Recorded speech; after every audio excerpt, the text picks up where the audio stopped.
آج ہم پڑھیں گے خاکہ جو کہ کس نے لکھا ہے؟ مرزا فرحت اللہ بیگ نے لکھا ہے، اردو کا پہلا خاکہ نگار، اور انہوں نے جو خاکہ لکھا اپنے استاد مولوی نذیر احمد کے بارے میں، جن کو ڈپٹی نذیر احمد کے نام سے بھی جانا جاتا ہے، اور سب سے کامیاب ترجمہ نگار، انگریزی سے اردو، اردو سے انگریزی میں ترجمے انہوں نے بہت کیے، اور انہوں نے جو انگریزوں کا کانسٹیٹیوشن تھا اس کو اردو میں ترجمہ کر کے کیا، یعنی انگریزوں کی جو قانون تھے، ٹھیک ہے، ان کو اردو زبان میں ترجمہ کیا ہے۔ بہرحال اس لیے ان کو ڈپٹی نذیر احمد بھی کہتے ہیں۔ تو انہی کے بارے میں انہوں نے یہ لکھا ہے کیا؟ خاکہ، کیونکہ اس کا عنوان انہوں نے دیا ہے نذیر احمد کی کہانی، کچھ میری اور کچھ ان کی زبان، یعنی تھوڑا سا میں نے کچھ اپنا بیان کیا اور تھوڑا سا میں نے ان سے بھی سنا ہے بذات خود۔ اب دیکھیے مولوی صاحب کا حلیہ سنیے، پہلے ان کا حلیہ بتا، حلیہ کا مطلب شکل و صورت، ان کا حلیہ ڈول ڈال کیسا تھا، ٹھیک ہے، کس طرح کے تھے۔ رنگ سانولا مگر روکھا، رنگ کیا تھا؟ سانولا کسے کہتے ہیں؟ نہ زیادہ کالا نہ زیادہ گورا، درمیانی رنگ کا، ٹھیک ہے، مگر روکھا، روکھا یعنی تھوڑے سے درمیانی رنگ کے، ٹھیک ہے، یہ اسی کا کیا ہے؟ سانولا کا ہی مترادف لفظ ہے۔ قد خاصا اونچا، قد کیا تھا؟ تھوڑا اچھی خاصی ہائٹ بھی تھی، مگر چوڑان نے لمبان کو دبا دیا تھا۔ الفاظ اس میں تھوڑے سے مشکل ہے، غور سے دیکھیے، مگر چوڑان نے لمبان کو دبا دیا تھا، مگر چوڑائی اتنی زیادہ تھی کہ ہائٹ زیادہ پتہ نہیں چلتی۔ جو لوگ موٹے زیادہ ہوتے، اگر وہ لمبے بھی ہوتے نا تو پتہ نہیں چلتا ہے، لیکن جو پتلا ہوگا وہ تھوڑا سا بھی لمبا ہوگا نا تو زیادہ ہائٹ پتہ چلتا ہے، وہی بتا رہے ہیں۔ چوڑان یعنی اس طرح کی چوڑائی، ٹھیک ہے۔ اس نے کیا کیا تھا؟ لمبان کو، لمبائی کو دبا دیا تھا۔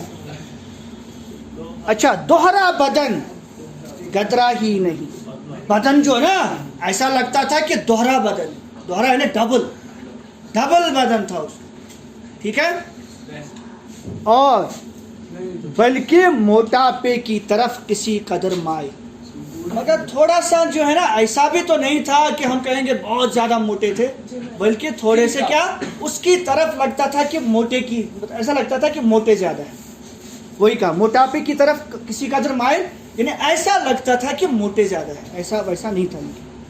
فرماتے تھے، اب خود کہتے ہیں کہ ان کی زبانی، کیوں؟ یعنی وہ فرماتے جہاں پہ کہیں گے تو وہاں پہ مراد کون ہے؟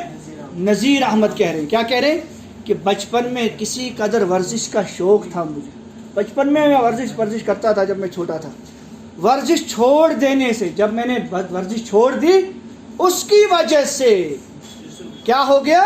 بدن جس طرح مرمروں کا تھیلا ہو جاتا ہے نا، بس یہی کیفیت، کیونکہ جب سے میں نے وہ ورزش چھوڑ دی نا تو بدن کیا ہو گیا؟ کیا ہو گیا؟ مرمروں کا تھیلا ہو گیا۔ مطلب جب کپڑے جب دھلتے ہیں نا تو اس میں وہ ایسے نہیں بن جاتا ہے، تھیلے جیسے بن جاتے ہیں، ہاں، تو آپ نے دیکھا ہوگا جو یہ بڑے وہ ہوتے ہیں نا باڈی بلڈر، جب وہ چھوڑ دیتے ہیں نا کیا ورزش تو ان کے بدن ویسے ہو جاتے ہیں، مطلب وہ لٹکنے لگتا ہے جیسے، اس طرح، اسی سے کہا مرمروں کا تھیلا ہو جاتا ہے، بس یہی کیفیت ہے۔ بھاری بدن کی وجہ سے، وزن زیادہ ہونے کی وجہ سے، چونکہ قد ٹھگنا معلوم ہونے لگا تھا، ٹھگنا لگتا تھا کہ کیا ہے؟ چھوٹا قد ہے، اس لیے اس کا تکملہ اونچی ترکی ٹوپی سے کر دیا کرتے تھے۔ تو کیا کرتے تھے؟ میں ٹھگنا نہ دکھوں اس لیے ترکی ٹوپی پہ، ترکی ٹوپی دیکھیے جس میں وہ پرسوں وہاں پہ آئے تھے نا جو ترکی، انہوں نے وہ ترکی کو ریپرزینٹ کیا تھا، وہ لمبی اس میں ایسے ہوتا ہے تو لٹکا ہوا ہوتا ہے۔ بہرحال تکملہ اس کا پورا کرتے تھے، تکملہ یعنی تکمیل کرنا، پورا کرنا، مکمل کرنا، یعنی اپنی ہائٹ کو مکمل کرنے کے لیے ترکی ٹوپی کا سہارا لیتے تھے، اس ہائٹ کو پورا کرنے، تکملہ پورا کرنے کے لیے۔ کمر کا پھیر ضرورت سے زیادہ تھا، اوپر سے کمر کا گھماؤ بہت زیادہ تھا، ایسے جب موٹا جب زیادہ تھا وہ ایسے چلتا بیچارہ، گھماؤ، ہاں، پھیر کا مطلب ایسے گھماؤ، ٹھیک ہے۔ اب دیکھیں نا آپ کو لگے گا نا یہ اس نے مذاق اڑایا ہے اس کا بہت زیادہ. کیوں؟ میں نے پہلے ہی کہا آپ کو یہ اردو کا پہلا خاکہ ہے, اسی وجہ سے اس میں وہ مکمل خاکے کی صفات, مکمل خاکے کی جو چیزیں ہونی چاہیے وہ اس میں, کیونکہ جو بھی چیز شروع ہوتی ہے اس میں وہ پہلی بار ہی وہ پرفیکٹ نہیں ہوتا ہے. ٹھیک ہے, اب آگے دیکھیے. توند اس قدر بڑھ گئی تھی, پیٹ اس قدر نکلا تھا باہر ایسے کر کے, ٹھیک ہے, کہ کمر میں ازار بند باندھنے کی ضرورت ہی نہیں. ٹھیک ہے, مطلب پاجامہ لگاتے تھے تو اس کو باندھنا نہیں پڑتا تھا, بس اس کو چھوڑنا پڑتا تھا, وہ خود ہی ٹک جاتا تھا, اتنا پیٹ ایسے باہر نکلا ہوا تھا. ٹھیک ہے, ازار بند باندھنے کی ضرورت ہی نہیں, بلکہ تکلیف دہ سمجھا جاتا تھا, بلکہ بیچارہ اگر وہ زیادہ باندھے تو کہیں کٹوٹ جانے کا خطرہ رہتا تھا, اس لیے اس کو ایسے ہی چھوڑ دیتے تھے, تو تکلیف دہ سمجھا جاتا تھا. اور محض ایک گرہ کو کافی خیال کیا جاتا, بس تھوڑا سا ایسا کیا بس وہ ٹک جاتا تھا خود ہی. ٹھیک ہے, اگر زیادہ تو پھر وہ تکلیف دیتا تھا. گرمیوں میں تہبند یعنی کشمیری میں جاتا ہے یہ بنا دودھ بنا جو نا بالکل کپڑا جو ایسے لپیٹتے ہیں کمر, جس کو ہم کہتے ہیں دھوتی, نا دھوتی تو کیا بولتے ہیں, دھوتی بولتے ہیں نا, وہاں یہاں نہیں لگاتے ہیں, ہندوستان میں لگاتے ہیں نا وہ جو کپڑا کھلا ہوتا ہے, تو تہبند باندھتے تھے. اس کے پلو عمرہ وغیرہ پہ دیکھا ہے, عمرہ جو باندھتے ہیں, عمرہ پہ جاتے ہیں نا وہی, ہاں, اس کے پلو اڑسنے کے بجائے ادھر ادھر ڈال دیتے تھے. پلو اڑسنا کا مطلب ہوتا ہے جب وہ تہمت وہ باندھتے ہیں نا تو اس کو ایسے کچھ, اس کے 2-3 طریقے باندھنے کے. ایک تو یہ ہے کہ ایک یہاں کرنا پڑتا ہے, پھر دوسرا یہاں لے جانا پڑتا ہے, پھر اس کو ایسے الٹنا پڑتا ہے, اڑسنا پڑتا ہے. کیا کرنا پڑتا ہے؟ اڑسنا, اسی کو کہتے ہیں, ایسے الٹنا پڑتا ہے ایسے.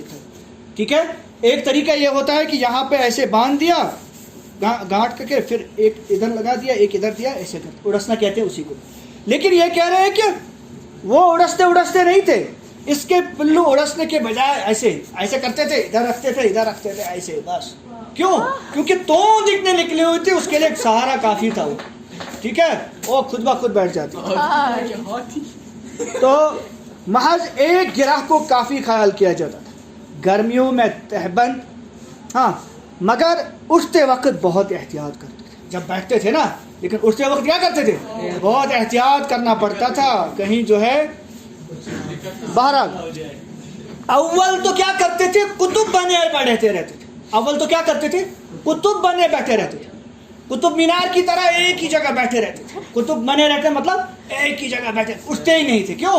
ارے اب کون اٹھے گا یار, کیا اتنے تھوڑے سے یہ بتانا چاہتے ہیں کہ وہ کیا تھے, تھوڑے سست طرح کے تھے. کتب بنے بیٹھے رہتے تھے.